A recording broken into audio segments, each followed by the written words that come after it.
Hi friends, welcome to D3 channel. இன்றைக்கி சூப்பரான டேஸ்ட்டில் உருளைக்கிழங்கு பொரியல் எப்படி பண்ணலான்னு பார்க்கலாங்க. இதோட டேஸ்ட் வந்து அட்டகாசமாக இருக்குங்க.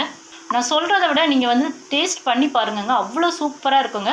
வாங்க எப்படி பண்ணலாங்கிறத நம்ம D3 சேனலில் போய் பார்க்கலாம்.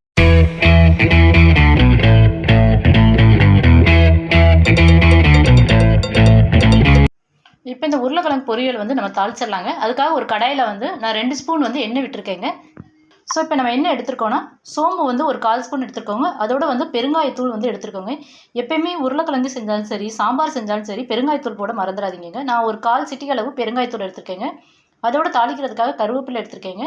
நெக்ஸ்ட்டு வந்து இஞ்சி பூண்டு பேஸ்ட் வந்து எடுத்துருக்கேங்க. ஸோ இஞ்சி வந்து ஒரு சின்ன பீஸ் வந்து தோல் சீவியும், அதோட பூண்டு வந்து ஒரு 7 பூண்டு பல் எடுத்து அதையும் வந்து தோல் உரித்து வச்சுருக்கேங்க.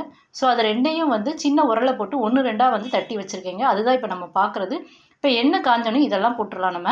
ஸோ எண்ணெய் காஞ்சோன்னே சோம்பு போட்டாச்சுங்க. நெக்ஸ்ட் வந்து கருவேப்பிலை போட்டாச்சு. அப்புறம் வந்து நம்ம எடுத்து வச்சுருக்க இஞ்சி பூண்டு பேஸ்ட்டு வந்து போட்டாச்சுங்க. அதுவும் பெருங்காயத்தூளும் போட்டாச்சு. இதையே ஒரு 2 மினிட்ஸ் நல்லா வதக்கிக்கலாங்க.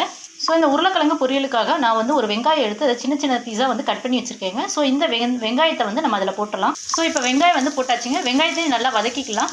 ஸோ இந்த மாதிரி வந்து உருளைக்கிழங்கு வந்து பொரியல் பண்ணி கொடுத்தீங்கன்னா எல்லாத்துக்கும் வந்து ரொம்ப பிடிக்குங்க. ரொம்ப டேஸ்ட் வந்து சூப்பராக இருக்குங்க. செய்கிறதுக்கும் டைம் வந்து ரொம்ப அதிகமான டைம்லாம் எடுத்துக்காதுங்க. ரொம்ப ஈஸியாக வந்து செஞ்சிடலாங்க நம்ம. டேஸ்ட்டும் வந்து சூப்பராக இருக்குங்க. நீங்கள் ஒரு தடவை ட்ரை பண்ணிங்கன்னா இந்த மாதிரி தாங்க பண்ணுவீங்க. அந்த அளவுக்கு டேஸ்ட்டாக இருக்குங்க. ஸோ வெங்காயம் வந்து நல்லா வதங்கிடுச்சிங்க. ஸோ இப்போ வந்து உருளைக்கிழங்கு பொரியல் பண்ணுறதுக்காக நான் வந்து ஒரு 1/4 கிலோ அளவு வந்து உருளைக்கிழங்கு எடுத்துருக்கேங்க. அதில் வந்து உருளைக்கிழங்குல மண் இருக்கனால அதை வந்து நல்லா வந்து ஒரு 5 டைம்ஸ் வந்து நல்லா கழுவி வச்சுருக்கேங்க. ஸோ கழுவுன உருளைக்கிழங்கு தாங்க நம்ம பார்க்குறோம். இப்போ இதில் வந்து நம்ம தண்ணி ஆட் பண்ணிக்கலாம். ஸோ தண்ணி வந்து நம்ம எவ்வளோ வந்து கிழங்கு எடுத்துருக்கோமோ அந்த கிழங்கு வந்து மூழ்கிற அளவுக்கு தண்ணி எடுத்துக்கலாங்க.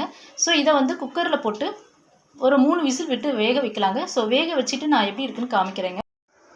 இப்போ வந்து உருளைக்கிழங்கை வந்து நம்ம வந்து வேக வச்சு எடுத்தாச்சுங்க. ஸோ அதை வந்து ஒரு பிளேட்டில் போட்டு நான் ஆற வச்சுருக்கேங்க. ஸோ ஆறுனதுக்கப்புறம் அதை வந்து தோல் உரிச்சிட்டு சின்ன சின்ன பீஸாக வந்து கட் பண்ணிக்கலாங்க. சப்போஸ் உங்களுக்கு எந்த மாதிரி சைஸ் வேணுமோ அந்த மாதிரி வந்து கட் பண்ணி வச்சுக்கோங்க. ஸோ இப்போ வந்து உருளைக்கிழங்கு வந்து நம்ம தோல் ரிமூவ் பண்ணிவிட்டு சின்ன சின்ன பீஸாக வந்து கட் பண்ணி வச்சுங்க. அதுதான் நம்ம பார்க்குறது. ஸோ இப்போ இதில் வந்து நம்ம வந்து உருளைக்கிழங்கு வந்து கட் பண்ணி வச்சுருக்க உருளைக்கிழங்கா போட்டுடலாங்க. இது போட்டதுக்கு அப்புறம் நம்ம வீட்டில் அரைச்ச குழம்பு மிளகாத்தூள் நான் வந்து 1.5 ஸ்பூன் வந்து போடுறேங்க. ஸோ உங்களுக்கு வந்து காரம் எப்படியோ அதுக்கு தகுந்த மாதிரி போட்டுக்கோங்க. ஸோ இப்போ வந்து மிளகாத்தூள் வந்து நம்ம போட்டாச்சுங்க. போட்டதுக்கப்புறம் வந்து இதை வந்து ஒரு 5 மினிட்ஸ் நம்ம எண்ணெயிலே நல்லா பரட்டி விட்டுறலாங்க. ஸோ இப்போ வந்து கரம் மசாலா வந்து ஒரு 1/4 ஸ்பூன் அளவுக்கு கரம் மசாலா போடுறேங்க. கரம் மசாலா போடும்போது நமக்கு வந்து டேஸ்ட் வந்து சூப்பராக இருக்குங்க.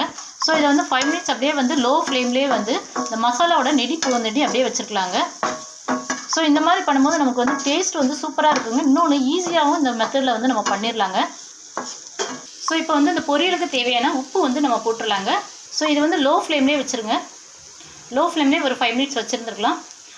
ஸோ இந்த உருளைக்கிழங்கு பொரியல் வந்து புளி சாதத்துக்கு, லெமன் சாதம் இதுக்கெல்லாம் சூப்பராக இருக்கும். தயிர் சாதத்துக்கு செம்ம காம்பினேஷனாக இருக்குங்க. அதோட காரக்குழம்பு நீங்கள் எந்த குழம்பு வெரைட்டியாக இருந்தாலும் அதுக்கு சைடிஷாக வச்சு சாப்பிடும்போது ரொம்ப டேஸ்ட்டாக இருக்குங்க. இன்னொன்று வந்து உருளைக்கிழங்கு ஃப்ரை வந்து எல்லாத்துக்குமே ரொம்ப பிடிக்கிற டிஷ்ஷாக இருக்குங்க. ஸோ இந்த மாதிரி டேஸ்ட் பண்ணி பாருங்கள். ஒன்ஸ் வந்து இந்த மாதிரி டேஸ்ட் பண்ணி பார்த்தீங்கன்னா நெக்ஸ்ட் டைம் வந்து இந்த மெத்தடில் தாங்க பண்ணுவீங்க. அவ்வளோ சூப்பராக இருக்குங்க.